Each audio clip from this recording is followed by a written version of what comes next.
Welcome sa isa na namang edisyon ng Kuya Kim Atienza vlog. Sa vlog na to, makakausap natin ang kaibigan kong si Wil Dasovich na talaga namang kuya ko sa larangan ng vlogging at ang kanyang girlfriend, the beautiful Alodia Gosiengfiao. But before that, narito muna ang ating Bible verse. Opa! Our evangelism verse for today is Psalm 34, verse 19. And it says, "A righteous person has many troubles, but God delivers him from them all." When we accept Christ, it doesn't mean that we'll live a trouble-free life. It doesn't mean that we'll have no problems.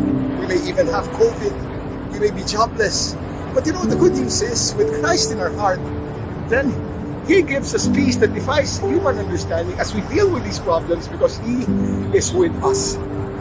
So He's our guide, He's our Father, He's our best friend, He's someone we can run to. And all these problems will not go away, but we'll be able to deal with them. He shall deliver us from all of them. So keep this in mind as we go through a day. Keep safe. I love you all. Take care. Opa! Si Kuya Kim hindi pangit, hindi rin naman gwapo. Sakto lang, ito po si Kuya Kim. Kim Sanmida! Opa!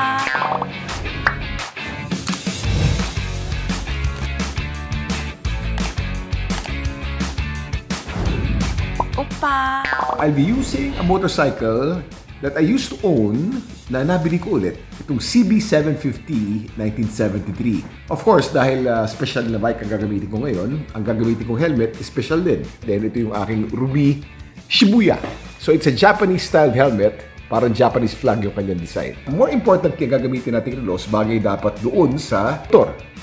Ito ang aking Rolex 1655 Steve McQueen Explorer 2. It's one of the most iconic Rolexes at one of the most collectible dahil ginamit ito ni Steve McQueen na napakahilig din sa mga Rolex. That watch was originally designed for spelunking or cave exploration kaya meron siyang yellow hand para alam mong oras kahit nandun ka sa dilim. This watch was so unpopular in the 70s but now has become one of the most collectible and one of the most iconic of the Rolex watches. Kung dati natin makakabili ka ng relos na ganito sa halagang mga maybe 200 or 300,000, now it's maybe times 10 that amount. Opa! So I'm quite excited because I haven't ridden this motorcycle in about 2.5 years already. But now, it's mine again. I was able to get it back. And let me show you the most iconic motorcycle in the history of motorcycles. This is the Honda CB750K 1973. Ang kanyang engine ay SOHC or single overhead cam. Of course, meron siyang switch dito because old motorcycles are like that. Isi-switch natin para sa gasolina. Meron siyang kickstart, but it's also the first motorcycle to have a push start like this. So, pag pinush mo yan, magsistart na yan. And then the typical Honda tank, double exhaust pipe, which was unheard of in the 1960s nang unang lumabas ito. Front disc brake. Ang rear brake niya, drum brakes pa rin. At ang forma niya actually is very British, but it's actually Japanese. Ang tawag sa kanya ay UJM or Universal Japanese Motorcycle. This motorcycle single-handedly killed the whole British bike industry. Dahil sa motor na ito, namatay ang Triumph, namatay ang Norton, at namatay ang BSA. Na-bankrupt silang lahat. Because this motorcycle was half the price, it wasn't leaking any oil, it was more powerful, and it was actually faster than all the British bikes.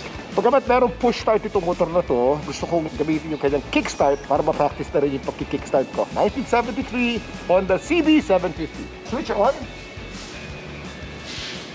On ignition. Engage the kickstart.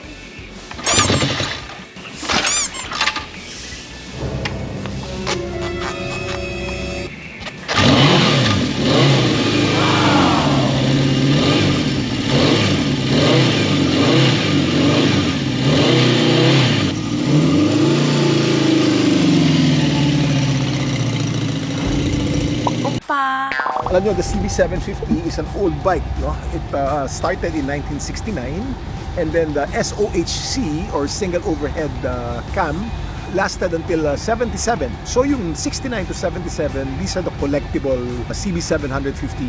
Ang feeling niya, talagang it's an old bike, but for a 1969 or 1970 bike, it feels like a modern bike. Ang preno niya, bagamat disc brake, ang stopping distance niya medyo mas malayo pa ng kaunti. Matanda na ito eh. So kailangan kaunting ingat, ano? The acceleration is quite good. Ang top speed niya, pwedeng umabot ito ng mga 110, 120 kilometers per hour. But right now, I'm just cruising because I'm still in the middle of the city. Ang clutch niya, medyo matigas kasi naman walang hydraulics ito, talagang purong kable ito. It's a bit heavy compared to the newer bikes. And then the accelerator also, o yung throttle, napakabigat because it's connected to 4 carburetors, no? 4 na carburetor ang hinihilan nito. So old style talaga, old school, which is what I like. The bike has so much character.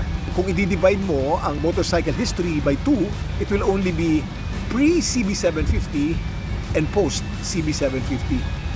This bike that I'm riding now, aside from it being like a sculpture, and I'm so proud to ride it. I'm so happy it's back to me. Nawala na ito eh. May bumili na nito, tapos nabili ko ulit. It feels like a modern bike, although I am in an old bike. My CB750. Welcome home, my friend. Opa! Kasama naman natin ngayon ang isa sa talagang mga icons ng vlogging. When no one was vlogging yet, this guy was on YouTube, I think almost daily. At talaga namang sikat na sikat, and people look up to him, but he's my friend. Here he is, the one and only, Wil Dasovich.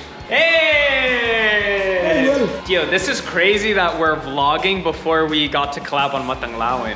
I know! Nag-guest si Wil sa akin sa Matanglawin, and it was so good. It's one of my highest rating episodes, by the way. And of course, Alodia! Come on! So 2-in-1 tayo. So we have Wil and we have Alodia today. So many people want to get into vlogging now, no? What's your top advice for those who want to start vlogging? For me, I would say that the most important thing right now is to be different. So find something that you do that's different from everyone else. Kasi yan ang pinakamahirap. Dati, you're different because there weren't many people on YouTube. Ngayon, ang daming tao.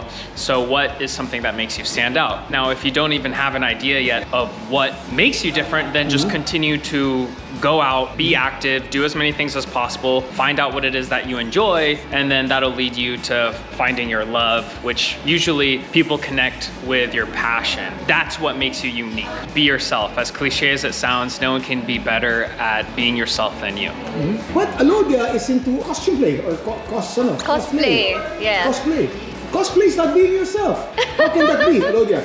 Well, cosplay for me kasi is an art form. So, parang we're just using our bodies as our canvas. It's a bunch of different crafts. So, we do makeup, we do wig styling, sewing, crafting. So, it's like a whole combination of different types of art. And then when you see it come together, and then you see other people who appreciate the smiles on their faces are priceless. So, it's really nice. How much do you love Alodia, Wil?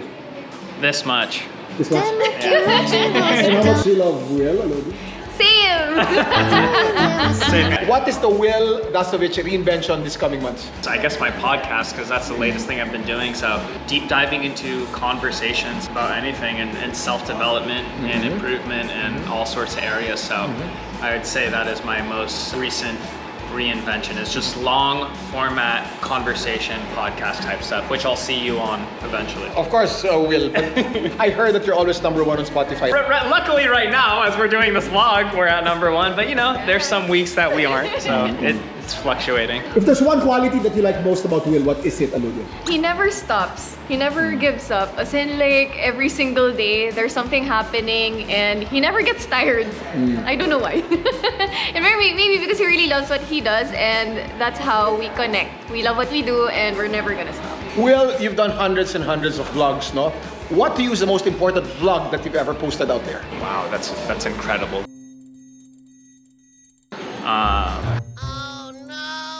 What a difficult question. Do you have any idea? No. Ako, I have. I have lang. It's my suggestion. But Alodia? feeling ko it's like your announcement video of cancer. of cancer, because it touched a lot of hearts. I mean, it made people appreciate life more.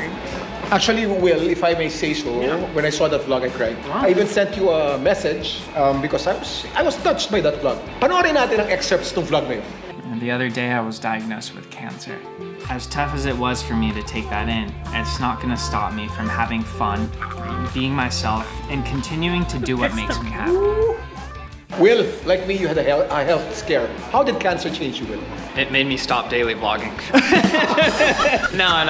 It definitely made me appreciate like time more and relationships, finally realizing that kind of life can end at any moment, which I feel like is probably a realization a lot of people have had during the pandemic, but going through what I went through was that on steroids, because I really, and you as well, you know, you really don't know what's gonna happen the next day. So I try and be a lot more mindful and present in every single thing that I do, whether it's even like on the way driving here, I was looking at the buildings and just trying to appreciate, just be mindful of my time. Oppa.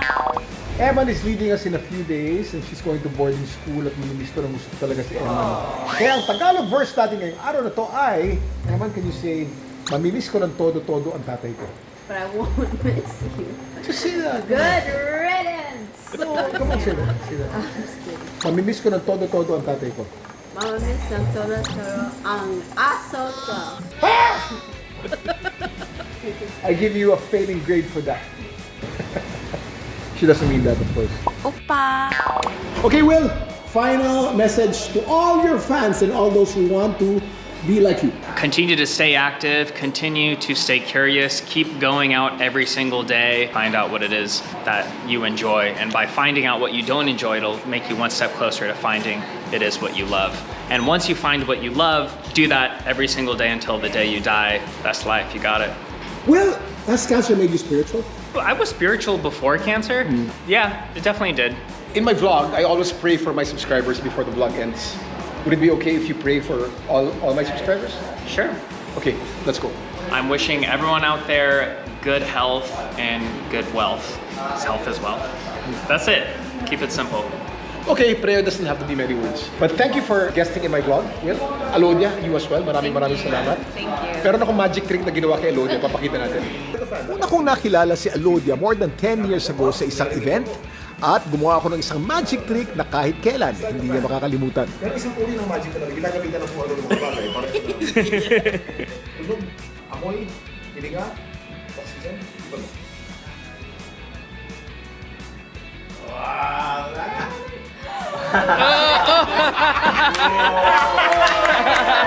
I'd like to end this vlog with a blessing from the book of Numbers. May God bless you, may God keep you, may God shine His face on you, may He be gracious to you, may He give you peace. Si Kuya Kim, hindi pangit, hindi rin gwapo. Sakto lang. Ito po si Kuya Kim. Kim, samida. Dude, you got that down. That is so good. He's such a good host. Like, I have to prepare, and he just whips out a camera and does this host thing. But that's what being on Matanglawan does for you.